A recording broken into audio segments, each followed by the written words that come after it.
Class 10-এর Bengali. অসুখী একজন কবিতা লিখেছেন পাবলো নেরুদা। তোমরা সবাই মন দিয়ে শোনো আর লেখো, আর সবাই দয়া করে লাইক অ্যান্ড সাবস্ক্রাইবটা দিয়ে দাও। তোমরা সবাই দয়া করে লাইক অ্যান্ড সাবস্ক্রাইবটা দিয়ে দাও আর মন দিয়ে শোনো আর লেখো।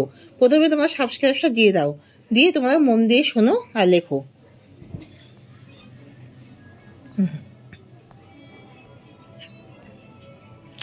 অসুখী একজন কবিতাটির কবি হলেন পাবলো নেরুদা। অসুখী একজন কবিতাটির তর্জমা করেন নবারুণ ভট্টাচার্য। অসুখী একজন কবিতাটি অনুবাদকের কোন কাব্যগ্রন্থের অন্তর্গত? বিদেশি ফুলে রক্তের ছিটে কাব্যগ্রন্থের অন্তর্গত। পাবলো নেরুদা নোবেল পুরস্কার পান কত খ্রিস্টাব্দে?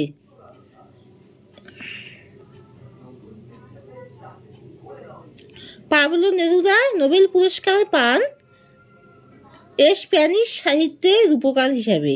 পাবলো নেরুদা নোবেল পুরস্কার পান স্প্যানিশ সাহিত্যের রূপকার হিসাবে।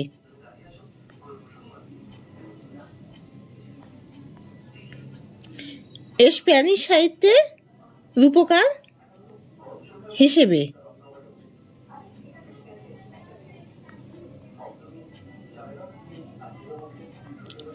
তাহলে স্প্যানিশ সাহিত্যের রূপকার হিসেবে তিনি নোবেল পুরস্কার পান। পাবলো নেরুদা ছিলেন চিলিয়ান কবি ও রাজনীতিবিদ। অসুখী একজন কবিতাটি পাবলো নেরুদার কোন কাব্যগ্রন্থের অন্তর্গত? এক্সট্রা ভ্যাগারিয়া। অপেক্ষায় দাঁড় করিয়ে রাখা হয়েছিল কোথায়? দরজায়।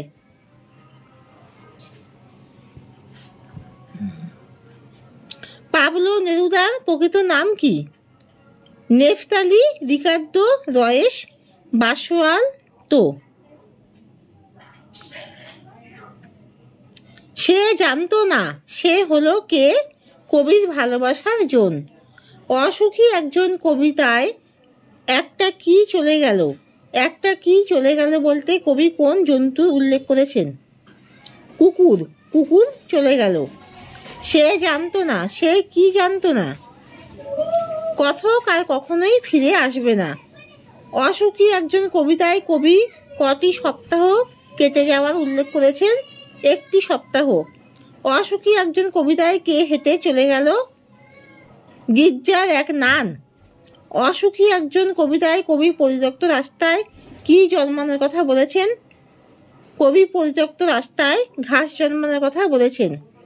অসুখী একজন কবিতায় একটার পর একটা বছর কিভাবে নেমে এলো বলে কবি মনে করেছেন? পাথরের মতো করে নেমে এলো বলে কবি মনে করেছেন। বৃষ্টি কি ধুয়ে দিয়েছিল? কথকের পায়ের দাগ। তারপর যুদ্ধ এলো এর অর্থ কি? যুদ্ধ হবে এমন। তারপর যুদ্ধ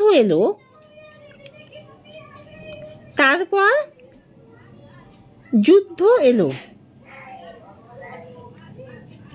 এর অর্থ হলো রক্তের এক আগ্নেয় পাহাড়ের মতো। রক্তের এক কিসের মতো? আগ্নেয় পাহাড়ের মতো। অসুখী একজন কবিতায় শিশু আর বড়রা খুন হলো। অসুখী একজন কবিতায় সব ধ্বংস হলেও অপেক্ষমান সেই মেয়েটির কি হলো না? সেই মেয়েটির মৃত্যু হলো না। অসুখী একজন কবিতায় কিসে সমস্ত সমতল ধ্বংস হলো? আগুনে সমস্ত সমতল ধ্বংস হলো। অসুখী একজন কবিতায় দেবতাদের চেহারা ছিল কেমন? শান্ত হলুদ।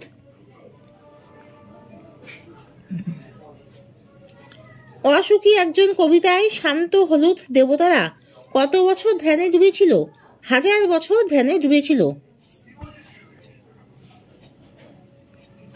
অসুখী একজন কবিতায় শান্ত হলুদ দেবতারা কিভাবে মন্দির থেকে উল্টে পড়লো? টুকরো হয়ে মন্দির থেকে উল্টে পড়লো। তারা আর স্বপ্ন দেখতে পারল না। দেবতারা দেবতারা স্বপ্ন দেখতে পারল না। অসুখী একজন কবিতায় কে মিষ্টি বাড়ির বারান্দার ঝুলন্ত বিছানায় ঘুমিয়েছিল? মেয়েটি। অসুখী একজন কবি বারান্দায় যে বিছানাটিতে কবিতায় ঘুমিয়েছিলেন সেটি ছিল ঝুলন্ত। অসুখী একজন কবিতায় কবির ঝুলন্ত বিছানার ধারের গাছটি ছিল গোলাপি। অসুখী একজন কবিতায় ছড়ানো করতলের মতো পাতা ছিল বসার ঘরের। অসুখী একজন কবিতায় কবির সেই মিষ্টি বাড়ির জল তরঙ্গটি কোন সময়ের? প্রাচীনকালের। সব ড্যাশ হয়ে গেল, জ্বলে গেল আগুনে, সব কি হয়ে গেল? চূর্ণ হয়ে গেল।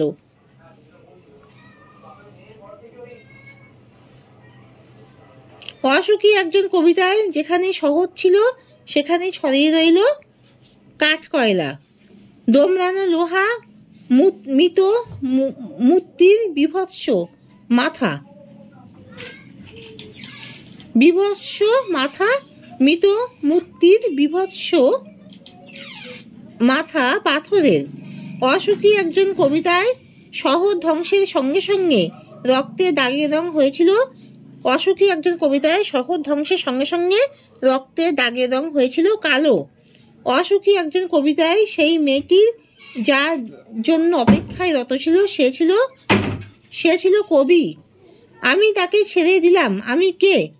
নবারুণ ভট্টাচার্য অনুদিত পাবলো নেরুদা রচিত অসুখী একজন কবিতায় আমি বলতে স্বয়ং কবি নিজেকে তথা কবিতার কথককে বুঝিয়েছেন।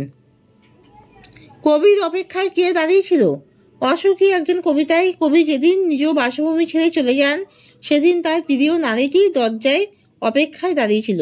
কতকের অপেক্ষায় কে কোথায় দাঁড়িয়েছিল?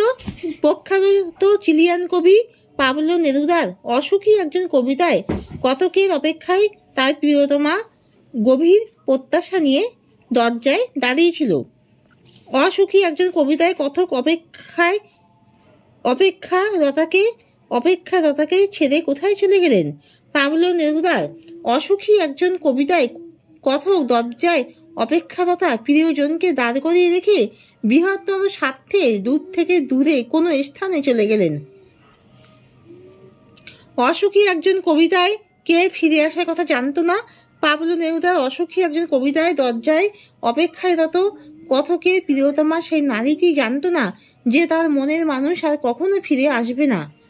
অসুখী একজন কবিতায় কবির কথকে চলে যাওয়া সত্ত্বেও সমাজ জীবনে নিজের গতিতে চলার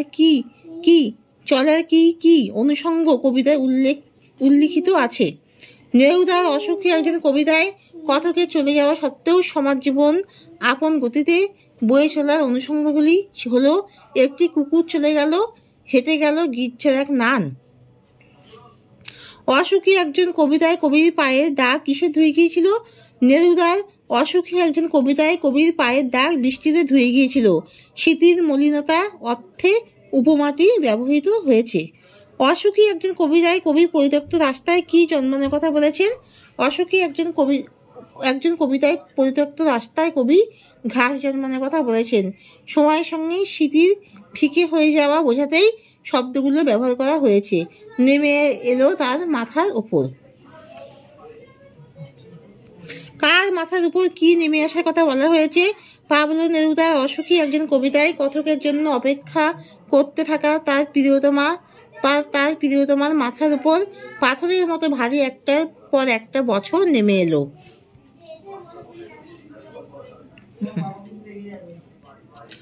অসুখী একজন কবিতায় কবি পাথরের মতো বলতে কি বোঝাতে চেয়েছেন? পাবলো নেরুদা তার অসুখী একজন কবিতায় কবি পাথরের মতো বলতে কি বোঝাতে চেয়েছেন? পাবলো নেরুদা তার অসুখী একজন কবিতায় কথকের জন্য তার প্রেমিকার অন্তহীন অপেক্ষা আর দুঃসহ বেদনাকে পাথরের গুরুভারের সঙ্গে তুলনা করেছেন।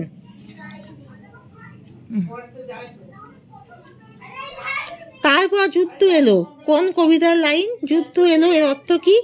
তারপর যুদ্ধ এলো এটি অসুখী একজন কবিতার পংক্তি। এখানে যুদ্ধ এলো বলতে বোঝানো হয়েছে কথকের দেশে যুদ্ধ শুরু হলো, আর মানুষ, শহর ও জনপদ সব জ্বলে পুড়ে ছারখার হয়ে গেল। অসুখী একজন কবিতায় যুদ্ধের ছবিটি কিভাবে ফুটে উঠেছে, যুদ্ধের ছবিটি কিভাবে ফুটে উঠেছে। অসুখী একজন কবিতায় কবির ভাষায় যুদ্ধ এসেছে রক্তের এক আগ্নেয় পাহাড়ের মতো, অর্থাৎ ফুটে উঠেছে ধ্বংস ও মৃত্যুর রক্তাক্ত ভয়াবহতার ছবি। শিশু আর বড়রা খুন হলো, শিশু আর বড়রা খুন হয়েছিল কেন? অসুখী একজন কবিতায় কবি যুদ্ধে শিশু ও বালীদের খুন বা হওয়ার কথা বলেছেন। শিশু আর বালীরা খুন হলো, শিশু আর বালীরা খুন হয়েছিল কেন? শিশু আর বালীরা খুন হয়েছিল কেন? অসুখী একজন কবিতায় কবি যুদ্ধে শিশু ও বালীদের খুন হওয়ার কথা বলেছেন। শিশুরাও এই যুদ্ধের হাত থেকে রেহাই পায়নি, ধূলিসাৎ হয় মানুষের আশ্রয়। শিশু আর বালীরা খুন হলো, শিশু আর বালীরা কেন খুন হয়েছিল? কারণ অসুখী একজন কবিতায় শিশু ও বালীদের খুন হওয়ার কথা বলেছেন। শিশুরা এই যুদ্ধের হাত থেকে রেহাই পায়নি আর ধূলিসাৎ হয়ে গিয়েছিল মানুষের আশ্রয়, তাই বালীরা এখানে খুন হয়েছিল। অসুখী একজন কবিতায় উল্লিখিত যুদ্ধে অপেক্ষা তুলার মেয়েটির কি হলো? অসুখী একজন কবিতায় উল্লিখিত ভয়াবহ যুদ্ধের বিধ্বংসী মত্ততা অতিক্রম করে শুধু আশ্চর্যজনকভাবে বেঁচে রইল সেই অপেক্ষা তুলার মেয়েটি। অসুখী একজন কবিতায় যুদ্ধের সমতলে কি অবস্থা হয়েছিল? অসুখী একজন কবিতায় যুদ্ধে ধ্বংসাত্মক ছায়া সমস্ত সমতলে আগুনের লেলিহান শিখার মতো ছড়িয়ে পড়ে সব কিছুকে জ্বালিয়ে পুড়িয়ে ছারখার করল। অসুখী একজন কবিতায় কবি দেবতাদের চেহারা কি বর্ণনা দিয়েছেন? অসুখী একজন কবিতায় কবি শান্ত হলুদ দেবতাদের চেহারা ছবি এঁকেছেন। এখানে শান্ত হলুদ শব্দ বন্ধটি যেন নিষ্ক্রিয় প্রাচীনতার ইঙ্গিত বহন করে আনে। অসুখী একজন কবিতায় দেবতারা হাজার বছর ধরে কি করছিল বলে উল্লেখ পাওয়া যায়। অসুখী একজন কবিতায় শান্ত হলুদ দেবতারা হাজার বছর ধরে ধ্যানে ডুবেছিল বলে কবি উল্লেখ করেছেন, যা দেবত্বের নির্বিকার নিষ্ক্রিয় রূপটিকে ফুটিয়ে তুলেছে। অসুখী একজন কবিতায় দেবতারা কোথা থেকে টুকরো টুকরো হয়ে উল্টে পড়েছিল?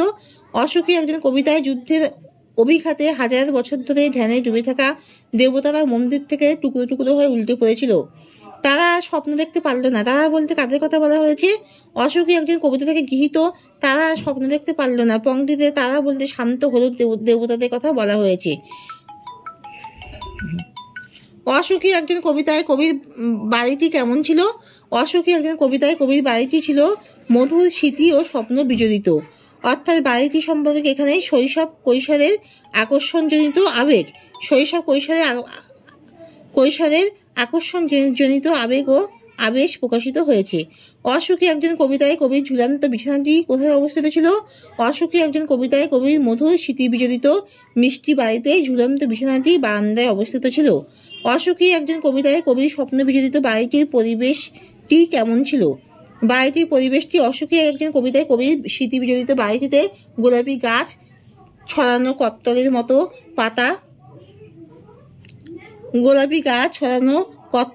পাতা, চিমনি ও প্রাচীন জল তরঙ্গ যেন এক সাবেকি ইমারতের স্নিগ্ধ পূর্ণতাকে ফুটিয়ে তুলেছে। অসুখী একজন কবিতায় যুদ্ধে কবির বাড়ির অবস্থা কি হয়েছিল? যুদ্ধে কবির স্মৃতি ও স্বপ্ন ও স্মৃতি বিজড়িত বাড়িটি ভেঙে গুড়িয়ে আগুনে পুড়ে ছারখার হয়ে গিয়েছিল।